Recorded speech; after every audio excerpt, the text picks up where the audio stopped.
Welcome to Tech Talk Central. I'm Nathan, your guide for today's deep dive. And I'm Sarah, ready to unpack some fascinating tech. Today we are diving right into the Battle of the Flips. That's the Motorola Razr Ultra 2025 versus a Samsung Galaxy Z Flip 7. Yep. Two really hot contenders in the foldable space. Exactly. Our mission here is to basically pull out the most important nuggets of info from all the sources you've shared, give you a real shortcut to being well-informed about these pretty exciting foldable phones. Okay, let's get into it. So, starting with design, first impressions.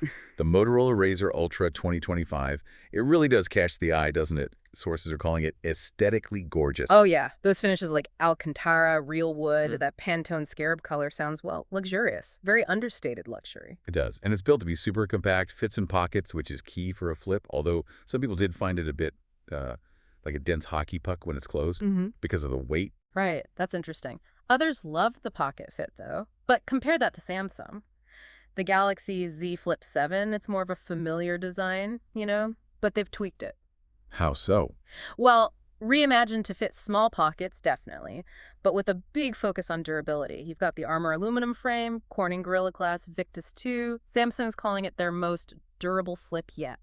Okay, so Moto's going for that sort of unique, almost bespoke luxury feel, while Samsung's doubling down on, like, tough, refined, and familiar. Pretty much sums it up for the initial look and feel. All right, but let's get to the screens and the fold itself. That's always crucial, right? The external display and the hinge experience. Oh, absolutely. And this is where things get really interesting. So the Razr Ultra 2025, it has this intelligent and interactive external display. It's a decent size, 1272 by 1080 res, lets you access apps right from the outside. Which sounds great on paper. It does. And the hinge, people praise it. Smooth, very secure, folds totally flat.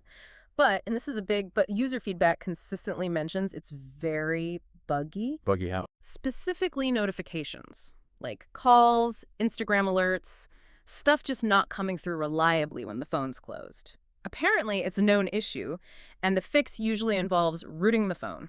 Oof. Okay, rooting is, well, that's not something your average user is going to do. That's a potential deal breaker. Exactly. It's a significant hurdle. So how does the Z Flip 7 compare on that front? Does it dodge those issues? Seems like it, yeah. Samsung introduced a bigger 4.1-inch flex window on the outside, redesigned it to be edge-to-edge. Bigger is usually better for external screens. And you can customize it way more using multi-star integration, access things like the Now bar, even Google Gemini, their AI, all without flipping it open. Okay, that's handy. But here's the kicker, maybe the biggest thing. That internal crease. Sources say it's practically invisible now. Wow, really? That's huge for foldables. Huge leap. And the hinge itself is apparently super smooth and just feels premium. So, yeah, much more polished experience there, it seems. Okay, so a potential win for Samsung on the screen and hinge refinement, despite the Razr's potentially cool external display idea, if it worked reliably. Right. It's that execution that matters. Okay, let's dive under the hood.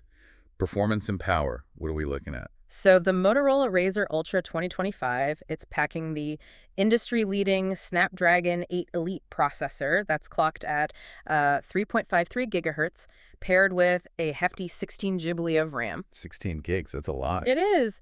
Should mean super fast apps, smooth multitasking. Yeah. And get this, they're calling it the fastest charging flip phone. 68W turbo power, full charge in 40 minutes. 40 minutes, okay, that is fast. And battery life. Claiming over 36 hours, which, sounds pretty impressive for a flip phone. Definitely. And the Samsung, the Z Flip 7. It's got a powerful processor too, though maybe not quite the bleeding edge Elite chip, and 12 GB of RAM. Still very capable, mind you. Still plenty, yeah. And a 4,300 mAh battery with super fast charging, promises long battery life. But interestingly, some users did note it tends to heat up more during charging compared to maybe other phones. Okay. Little trade-off, maybe. Slightly less RAM, potentially gives warmer charging, but likely still great performance and solid battery. That seems to be the picture, yeah. All right, cameras.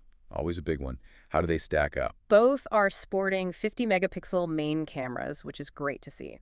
The Razr Ultra system is all 50MP, actually. Main ultra-wide plus macro lens, and even the front camera is 50MP, all powered by Moto A. All 50. Interesting. How's the quality perceived? Reviews seem to really like it, praised for best camera quality, particularly for natural colors and doing well in low light. Okay, and the Flip 7. Also a 50MP high-res main camera, but it's paired with a 12MP ultra-wide and a 10MP front camera. so slightly different configuration. And features. Samsung always packs in the features. Yep, you've got flex cam for hands-free shots, Mhm. setting it down half folded, and auto zoom using AI for what they claim are crisp, vibrant shots.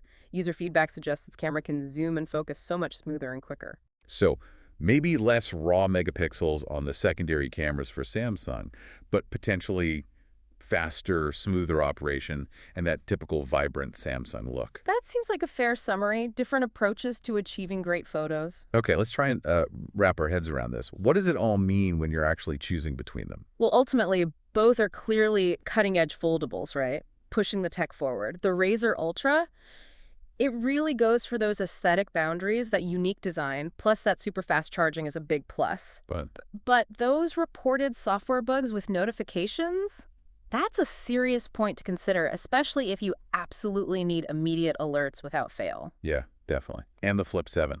It feels like Samsung delivered really significant steps forward in screen quality, getting rid of that crease and refining the hinge.